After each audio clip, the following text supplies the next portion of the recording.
We are zipping our way through downtown Las Vegas. And we have another great Chardonnay for you, this time the Sonoma Cutrer. We go to Pasadena for a sushi spot with a new twist thanks to a young entrepreneur. Plus, golf is all about lowering your score. We have a new training method to help you reduce those strokes around the green. All next on Undercover Jetsetter.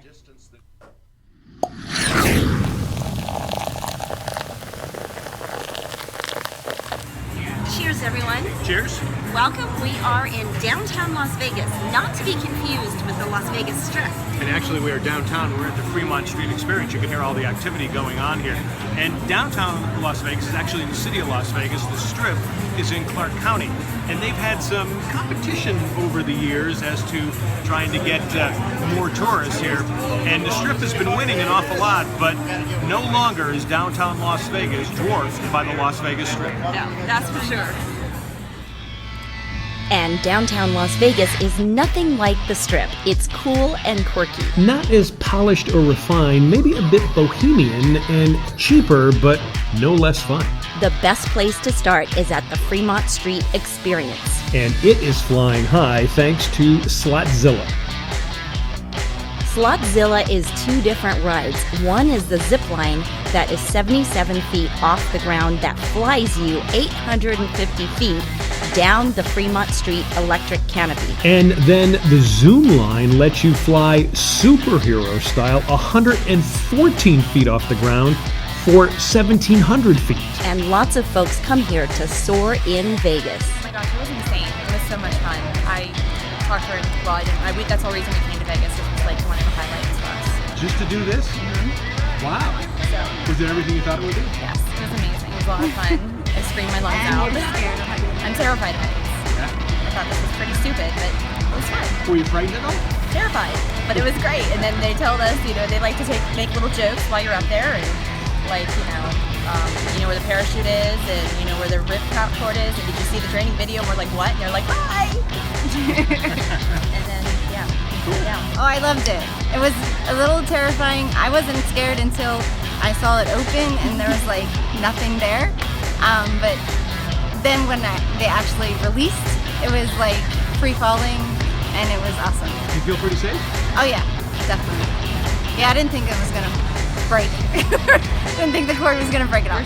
So Yeah. Did you feel like Superman or Superwoman? Superman, of course. Nice. Good. Yeah. And Sometimes my arms were out front, sometimes out to the side, sometimes it was like swimming. Kind of nervous a little bit when the door opened up, but after that, it was awesome. All four of us had a really good time. Were you frightened at all? Not really.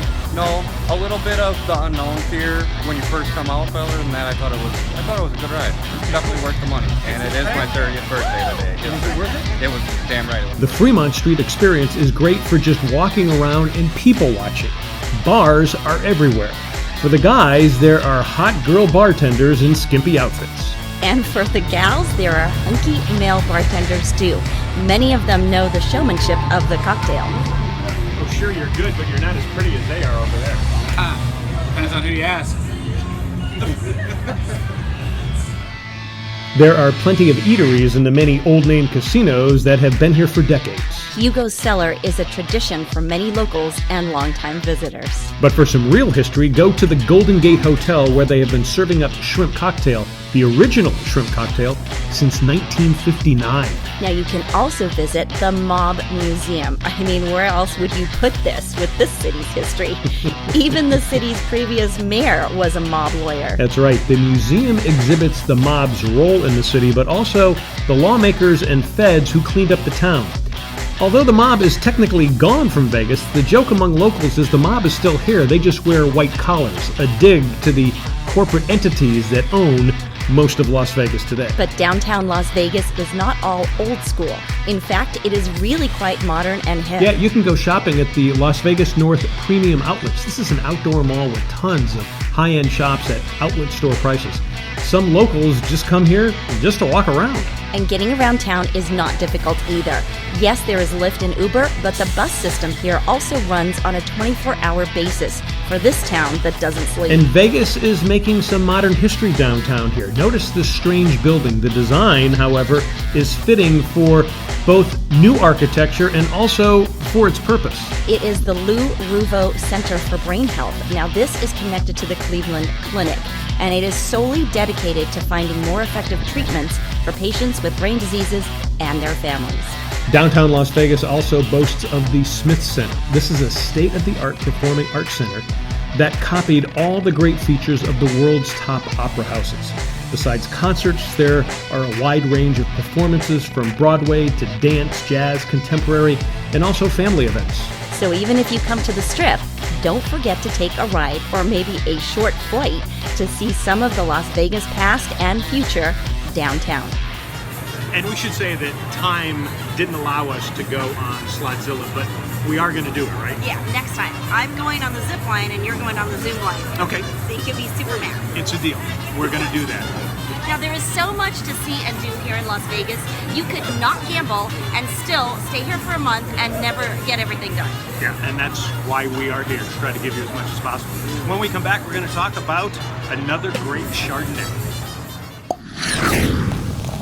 And welcome back, even though we are having a vodka tonic with some cranberry and a margarita, we still are forging on to find you the best Chardonnays in the world. The next one is Sonoma Cutrer. Check it out. Sonoma Cutrer. It sounds fancy, but it's actually a great everyday wine that you can enjoy, and the pocketbook price is perfect. Don't call it Sonoma Cutrer, though. People will think you're silly. It's Sonoma Cutrer. Just remember that. It has Even though a it's fancy French R-E-R-A-D. name. Yes, and that's how you pronounce it, C-U-T-R-E-R, French Cutrer. So when you order it in the restaurant, you'll look very knowledgeable if you say Sonoma Cutrer, and they'll bring you a great Chardonnay that's very drinkable for the everyday palate, and at the same time, easy on your pocketbook.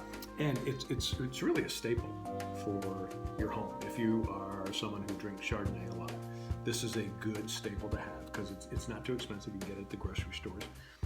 What's actually kind of cool about the history of this is they've been around for a while, and they always kind of kept balance in Chardonnays because when it got really big, Sonoma Cutrer stayed right there.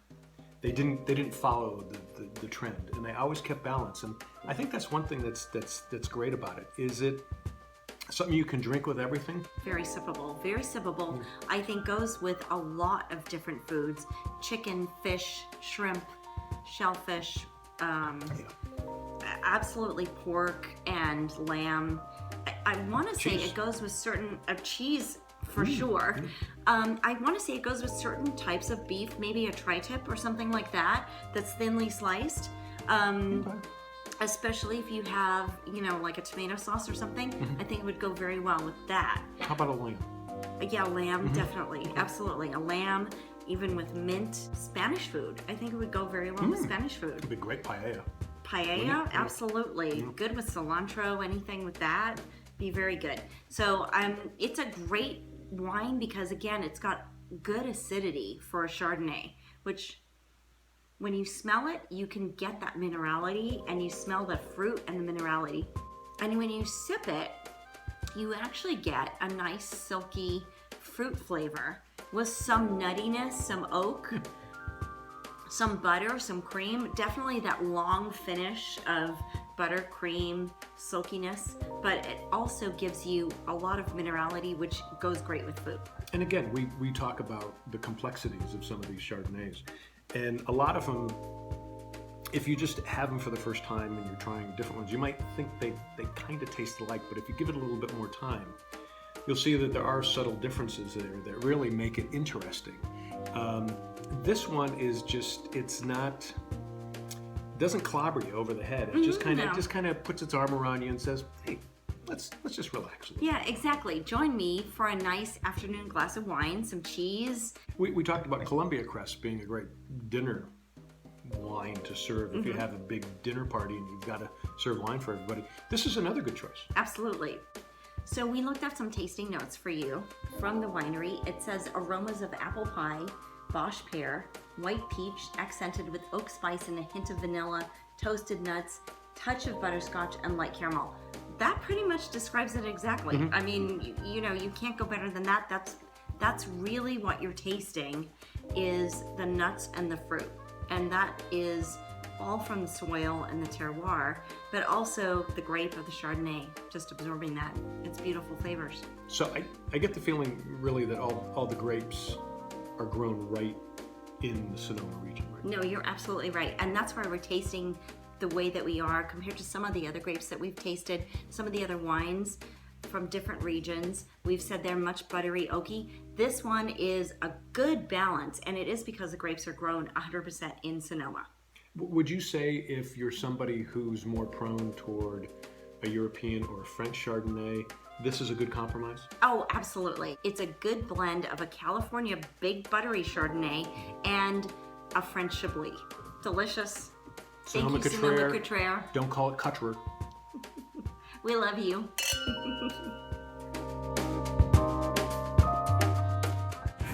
Still to come, we are going to Southern California where we meet a Thai chef with a twist on sushi. And later we're going to teach you how to shave some strokes off your short game. And welcome back. We found one of the most innovative sushi spots in Pasadena, California. Yes, and the innovation comes from the chef-owner restaurateur who you'll meet now. If you're in Pasadena and have the chance to visit Oba Sushi Izakaya, you are in for a real treat. Yeah, the team offers traditional sushi and sashimi along with seasonal selections of fresh fish flown in direct from Japan. The menu is both traditional and fusion with a unique concept, as executive chef and owner Kunchi explains to us. Izakaya. Yeah, what does that mean? It's a Japanese word for appetizer, just like tapas is for appetizer. So small plates item, you sit, you order, and then you share everything among friends. It's not your typical Japanese style restaurant. It's more low-key, which is minimal decoration, and you just come and enjoy. The main focus is the food. My main thing is to let our customer try new thing rather than just the basic yellowtail salmon. We want to introduce them to more of a Japanese kind of fish that other restaurants might not carry. The menu is broken into sections based on this Japanese tapas concept.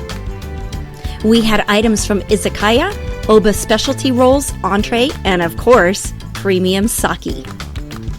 Dishes like shishito, Japanese peppers topped with salt and shaved bonito flakes, dancing on top to make this place a true standout.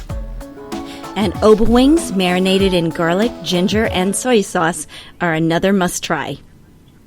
We also loved the kumo roll with blue crab and masago on the inside, and then on the top was ono and red onion marinated with habanero lemon.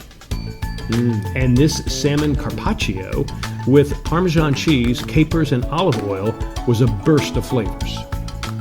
And Kunchi recommends these excellent dishes for first-timers to experience the essence of Oba sushi. The Richie Rich roll. What is it? It's a creation from a chef that he created it wanting to introduce a contemporary roll that has the main popular fish, which is yellowtail and tuna, and spicy tuna, but with a flair, meaning make it a little bit more spicy and add thin slices of lemon. So when you bite into it, you get a full burst of flavor. You don't get creamy sauce, and it's light enough for hot weather. Because sometimes when you have a roll and you put all those mayonnaise and you can kind of get really, So that's the idea behind that. It's something refreshing for the summer. But when you bite into it, you totally you don't expect it. So that kind of make it our number one roll. Omakase dinner. The purpose of the omakase is for a sushi eater. The omakase consists of premium fish, which is amaebi, bluefin tuna, mugi hotate, which is jumbo scallop, kamasu, tubio, which is flying fish, all the fish that are seasonal. So every time you come in to order omakase, you might not get the same selection. The other one, I would have to say the crispy rice spicy tuna. It's sushi rice. We deep fry sushi rice.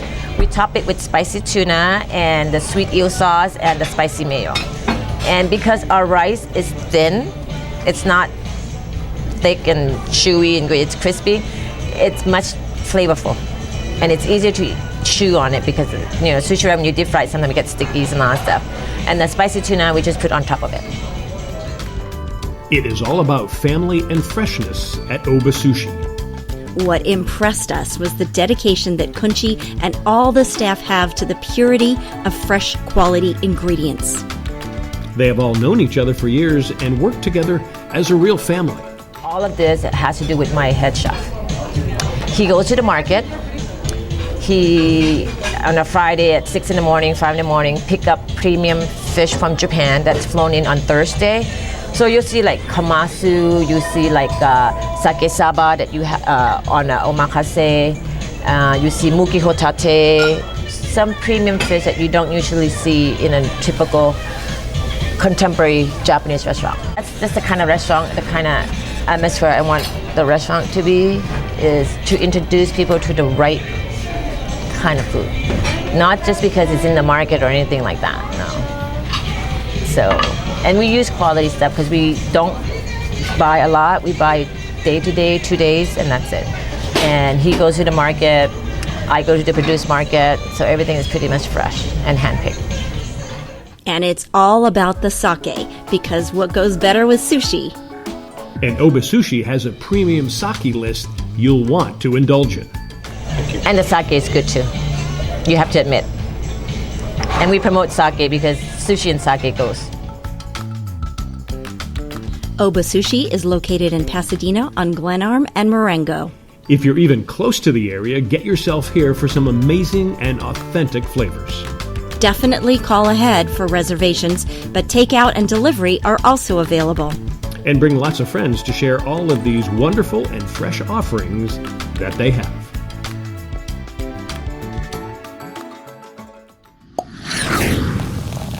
Welcome back. So the real test in saving your golf game is to stop those clubs around the green, correct? That's exactly what it is. And a lot of amateur golfers really don't pay attention to chipping around the green.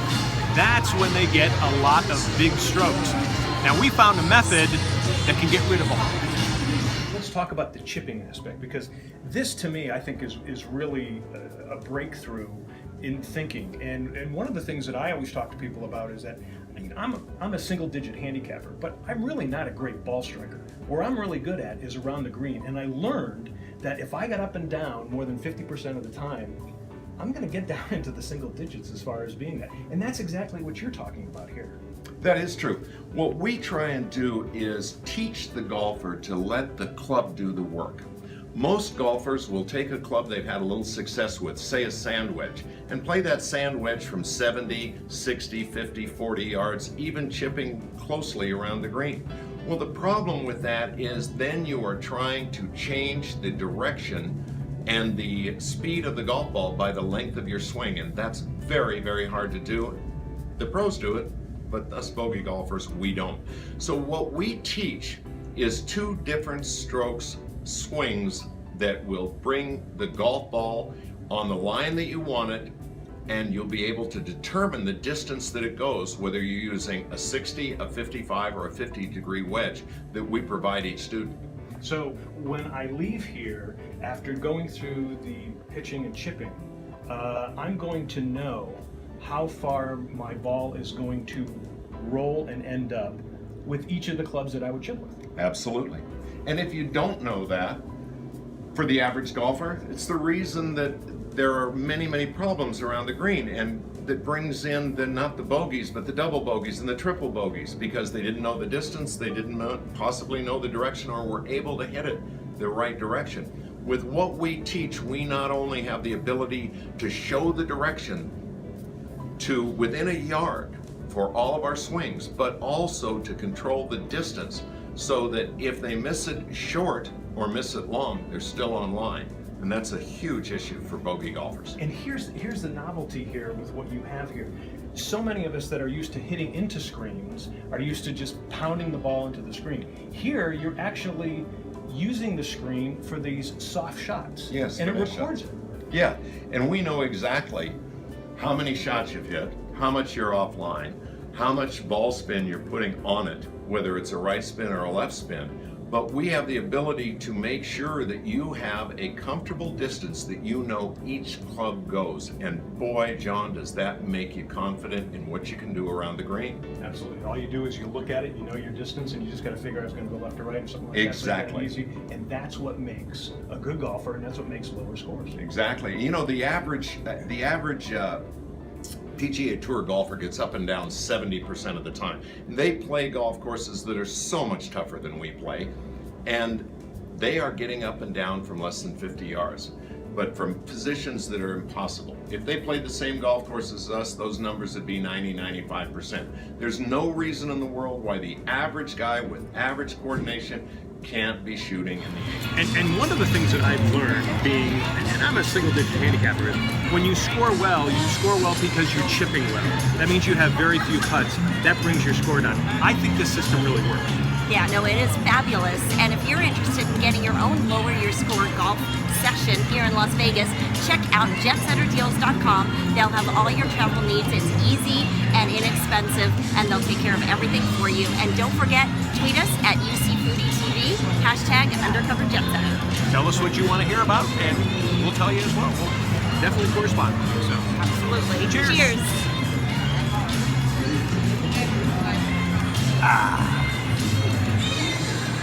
Hit that button.